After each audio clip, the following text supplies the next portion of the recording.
All the characters in the story are over 18 years old. Jane was divorced from her husband, but few people were interested.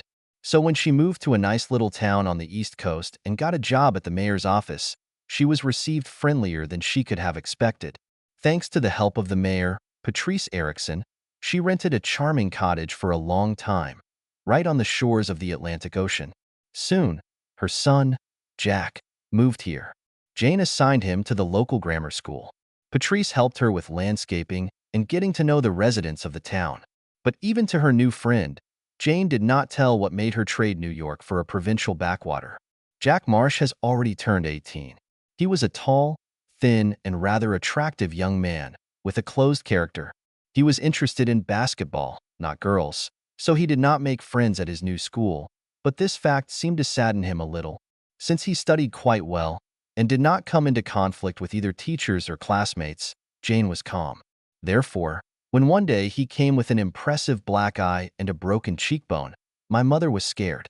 The son stubbornly refused to answer questions and preferred to retire to his room. He refused dinner. So Jane made him ham and cheese sandwiches and took them upstairs. Since he had always been uncommunicative since childhood, Jane did not bother to ask him questions. But the fact of the fight upset her terribly, so she couldn't wait to get to the truth. Jack was lying in bed reading an illustrated comic book magazine. Jane put a plate of sandwiches on the table and sat down next to her. Jack put down the magazine and looked at his mother with a slight frown. He seemed to want to talk about something important, but did not dare to start a conversation. Jane encouraged him with a smile. "Mom, is it true what they say about Patrice?" Jane was surprised. "We are not so close that I would ask her such questions. She's my boss. I don't think I, or you, or anyone should be interested in her orientation at all. This is a private matter for everyone." Realizing that her son had asked the question for a reason, she asked, "Why do you care so much?" "A guy at school said Patrice wants you." Jane laughed to defuse the tense situation. I should be flattered. Of course, the last 6 years have been hard for us, but this is not a reason to rush into the arms of a stranger, man or woman. I'm glad that someone else finds me attractive. You're the most beautiful woman in the world, Jack assured her sincerely. Jane felt like she was about to faint. She hadn't felt so good in a long time. There was a feverish flush on her face, and her eyes shone like Christmas lights. Mother and son smiled at each other. An hour later, they woke up refreshed and took a shower together, went down to the kitchen, where they had dinner with an appetite. It was still quite early, although it was dark outside the window. Jane changed into a silk semi-transparent negligee, which revealed more than it hid. They sat in front of the TV for a while, but the show of their favorite comedian did not interest them today.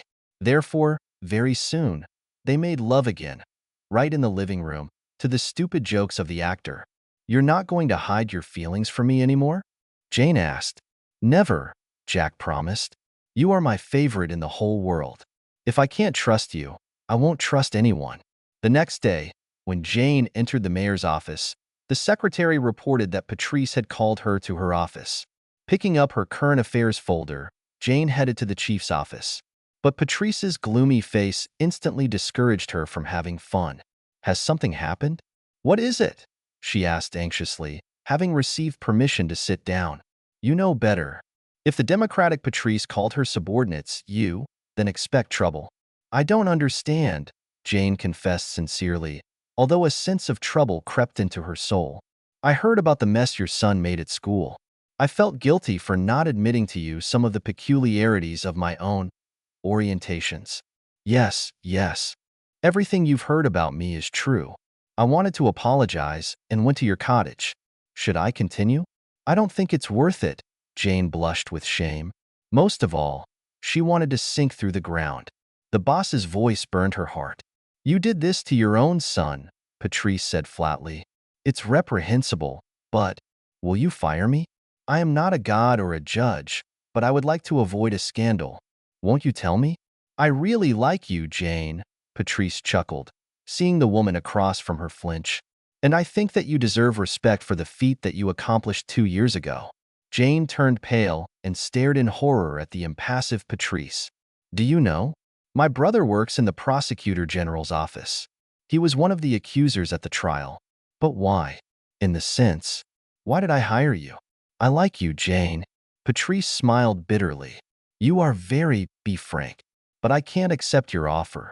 I'm not blackmailing you, Jane. Just accept my patronage. Otherwise, very soon every dog will know not only about your past, but also about your present. We have a very small town and rumors spread instantly. Jane, as if nothing had happened, cooked dinner and, while waiting for her son, who had a basketball section, sat down by the TV. But Jack could sense her mood from a mile away. So as soon as he crossed the threshold, he asked, "What's the matter, Mom?" Jane promised to keep herself in check, but under the intense scanning gaze of her son, her promise shattered into small pieces. She knows. Patrice knows about us and about the father. Stupid doll. Jack barked furiously. Was she blackmailing you? Not with money. I see. But nothing will break off for her, because you are mine and mine alone. Oh, yes, my love, but I'm so scared. She's a cruel woman and we can't hide from her. We won't hide anymore.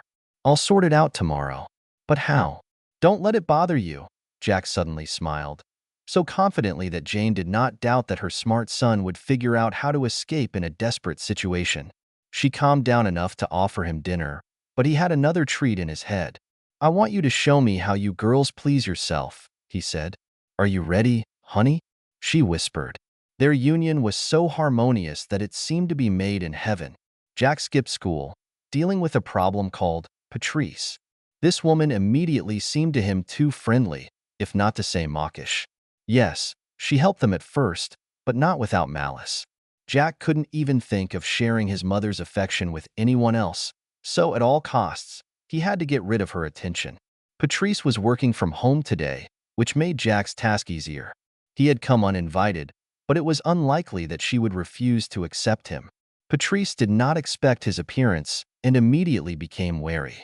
As a hospitable hostess, she offered the young man a drink. He did not refuse whiskey on the rocks. Jack, I don't understand what I owe you. I can explain everything, Miss Erickson, Jack said calmly. You blackmailed my mother, and it was a mistake. If you've been following the trial, then remember what a brute my parent was. I don't want to be afraid and hide anymore. And you, Miss Erickson, are threatening my peace of mind. What do you mean by that? Patrice asked, retreating to the tall French window leading to the garden. Just that I don't want to hear any more about your insulting offers. You won't do that, Patrice whispered in horror. Do you want to bet? Jack didn't play basketball by accident. He was the best defender on the team because he could anticipate the opponent's next move. Therefore, he easily intercepted the woman who rushed to the phone and knocked her to the floor. They made love. Thus, he avenged his mother. I hope you enjoyed it as much as I did, he said with a grin. It was a clear example of how I deal with my mother's abusers. You will apologize to her. Otherwise, I'll come back and repeat the lesson. Do you remember, Miss Erickson? He was already at the door when he heard her faint hoarse voice. You killed your father, didn't you? How clever of you, Miss Mayer. Jack grinned. Goodbye, or rather goodbye. When Jack got home, he found his mother in her bedroom. Promise me that we'll always be together, no matter what happens. What can happen to us now? Jack, are you hiding something? I spoke with Erickson today. She won't bother you anymore. Are you sure? She's a real stickler. You can't get rid of them easily. She's safe for us. I'm very glad. You are my hero, my protector. Jane and Jack are still in a relationship. They are very happy with each other. Jack went to the University of California. Jane has found a job as a research assistant at a successful Los Angeles law firm and is expecting her second child.